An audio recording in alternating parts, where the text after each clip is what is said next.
Hello, and welcome to your first notes video for Unit 4. This unit is covering 1950s through 60s, so we're going to be talking about what is happening in America at home during the 1950s and 60s, as well as a big focus on the civil rights movement next week. So I'm going to cover certain things this week, conformity, what our society is about during the 1950s and 60s, and then next week we're going to move into the civil rights movement. So here we go. We're going to start with a recap. What's been happening up until this point in American history? I'll tell you. So we just covered the 1920s and 30s. So we have the Great Depression hitting in 1929, stock market crashes, unfortunately.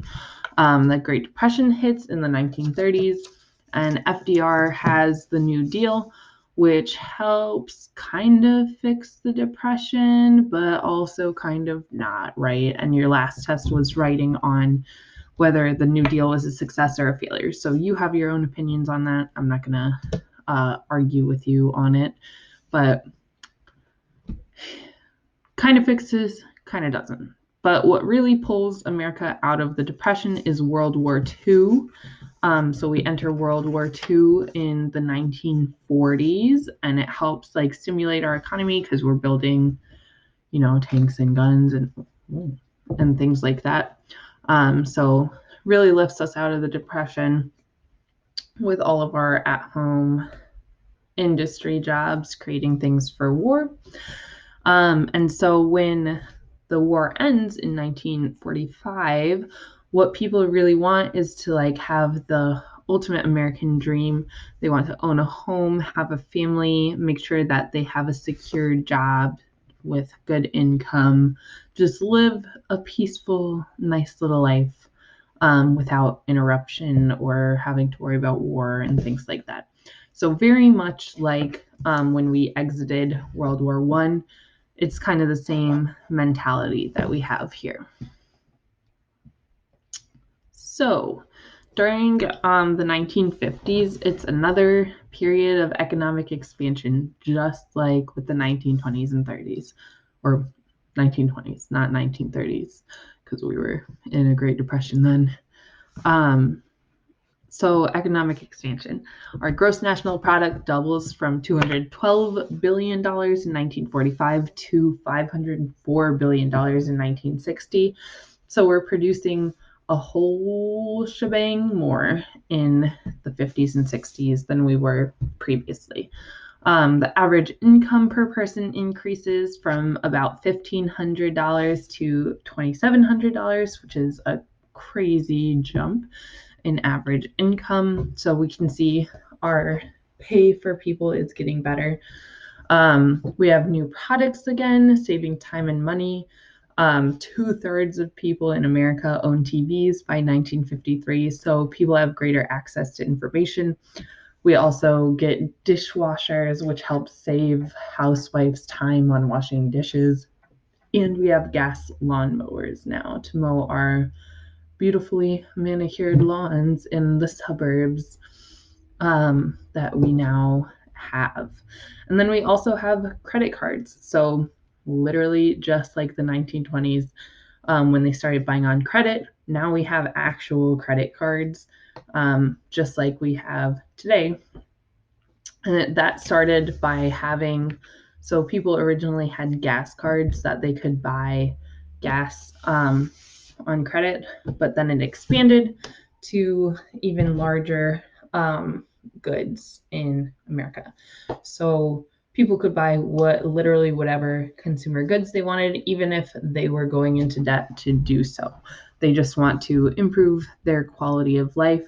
Literally, it is the exact same things happening as was happening in the 1920s.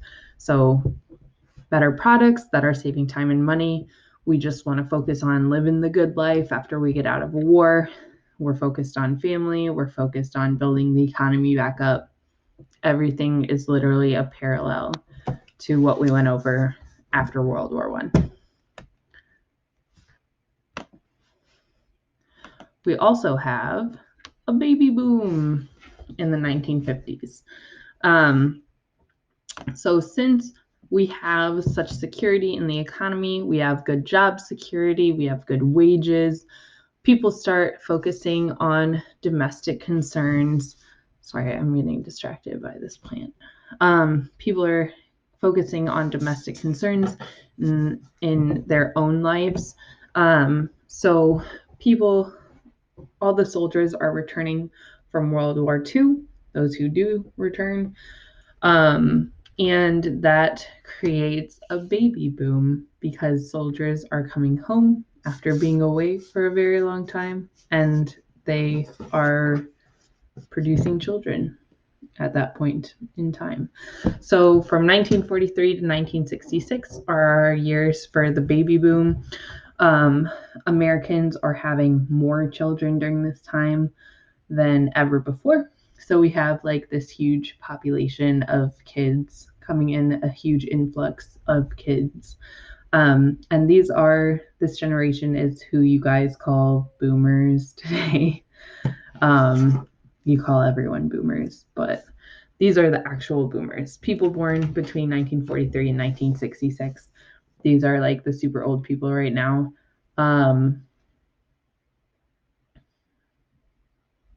Yeah, so they're super old now, and there's a huge problem with it now because the boomers are such a big generation that all of these people are retiring, and there's like so many jobs open because all the boomers are retiring. It's created a problem in our society. So anyway, people have this baby boom during this time period, and since there are all these families that are growing and they don't have room to live in the cities, they're leaving cities to move to suburbs outside of cities.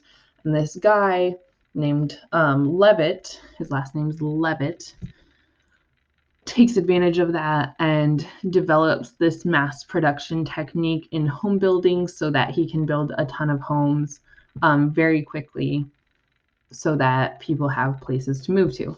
And these end up being called Levitt towns. And I'll show you some pictures in a hot minute. But he uses like the same kind of techniques that they use in factories to mass produce homes right outside of cities. And then, so since there's so much suburban growth happening, that leads to the 1956 Interstate Highway Act, which creates 40,000 miles of four-lane interstates throughout the country. So this is what really kickstarts our like road building, and American history. So the government steps in and is like, dang, all these people out here moving to the suburbs, gotta provide some roads to make sure we still have access to the cities and things like that. Make people's lives easier. So, as promised, here are some pictures of some Levitt towns. As you can see, all of these houses look exactly the same. There was a song written about it that I'm sure you guys have heard before, about how all the little houses look the same. So that it's just row after row of the same style houses. Everyone is expected to fall into regular gender role norms and things like that. So, yeah, that's Levitt towns. And I'll talk more about social conformity in the next video. Thanks for watching.